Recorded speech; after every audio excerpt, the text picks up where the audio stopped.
Good morning, everyone. I'm presenting on behalf of Medicine 3.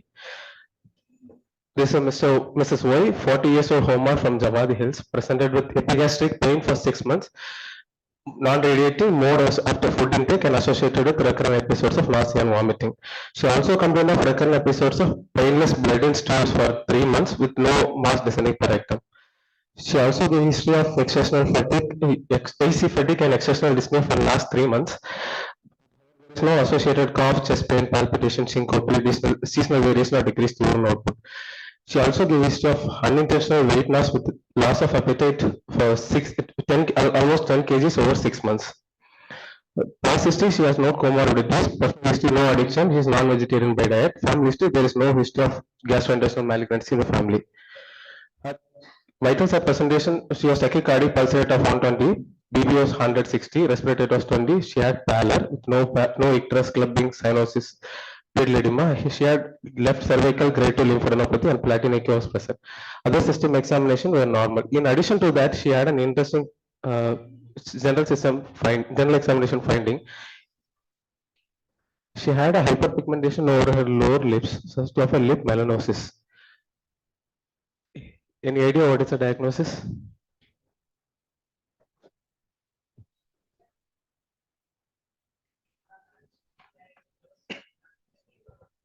Peutz-Jeghers syndrome. Yes, Peutz-Jeghers. So, what's Peutz-Jeghers syndrome is an autosomal dominant disorder, vary from 1 in 50,000 to 1 in 20,000 population. It is characterized by presentation of industrial hamartomas polyps and various mucocutaneous pigmentation, especially involving perioral region, buccal mucosa, finger and lips. So, why is it important to recognize Peutz-Jeghers syndrome? In childhood, it can has various presentation like complication related to polyp, especially anemia, bowel obstruction, small bowel intussusception is the most urgent and even life-threatening manifestation. In adulthood, patients face an increased risk of different malignancies. It can have both intestinal and extra-intestinal manifestation. These polyps can even present in kidney, ureter, gallbladder, bronchial tree, and nasal passage. Not only the malignancies are not only pertinent to intestine, but patient can also have extra-intestinal malignancies. Most common among this is pancreatic cancer, and lifetime risk is almost 11%. Even then, they can have increased risk of breast cancer compared to general population, and the risk is almost 20 to 18%. This is various diagnostic criteria to look for making diagnosis of Peutz-Jeghers syndrome. The latest one is Bex et al. 2010. It includes 2 or more histologically confirmed Peutz-Jeghers syndrome polyps or any number of Peutz-Jeghers polyps in an individual who has a family history of Peutz-Jeghers in a close relative, or a characteristic mucocutaneous pigmentation in an individual who has a family history of Peutz-Jeghers syndrome. Any number of Peutz-Jeghers syndrome polyp in an individual who has characteristic mucocutaneous polyp without a family history. So, as we all know, it's an autosomal dominant inheritance pattern. Then genetic testing also plays a role in making a diagnosis. The mutation that is the gene that is responsible for Peutz-Jeghers syndrome is STK11 LKB1 gene found in chromosome 19b13.3.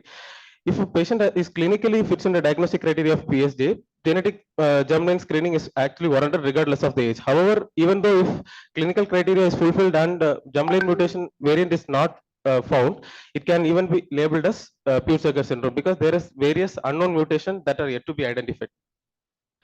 So, what is the surveillance and management guidelines for Peutz-Jeghers syndrome? Basically, we follow the patient with upper GI scopy, colonoscopy, and video capsule endoscopy. How often? If a patient is diagnosed within childhood, the screening usually starts at 8 to 10 years of age, and if polyp is detected from them on every 2 years, patient has to undergo scopy.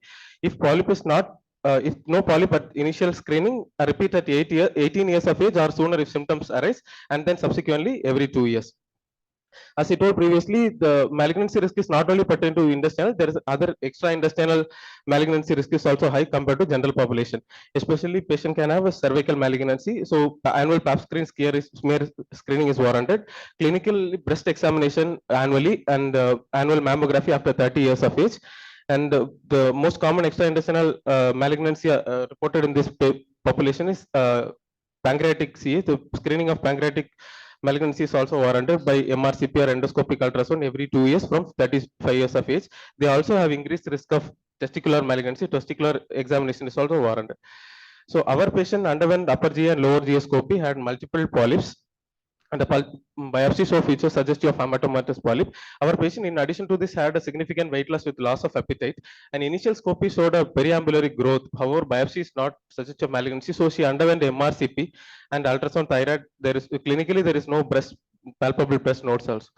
Currently, she is under follow-up. She was discharged and coming for a OPD for review. Okay, thank you, Lino. Can you just go to your first slide on history?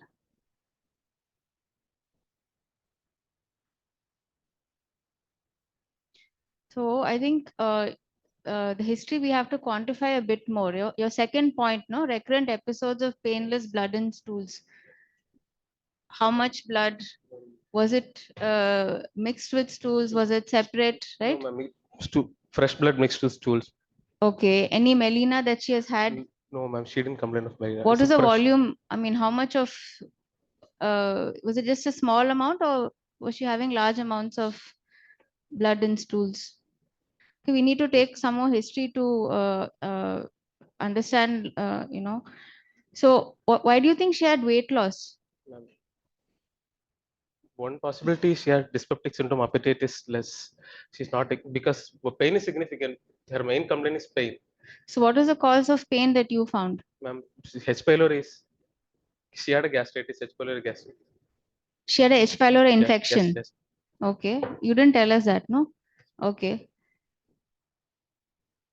So that was not related to her underlying condition. Okay. What was the hemoglobin you mentioned? 5, ma'am. Okay. Did you transfuse Yes, her? ma'am. She underwent transfusion and then only subsequently underwent scope. Okay. So you've treated her for H. pylori, right? Yes. And you're going to keep her on follow-up. Yes. Okay, fine. Any questions? Anybody?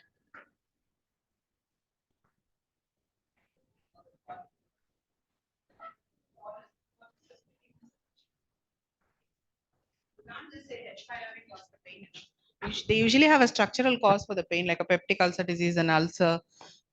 So what was the cause of pain is a question you have to answer, I think, still.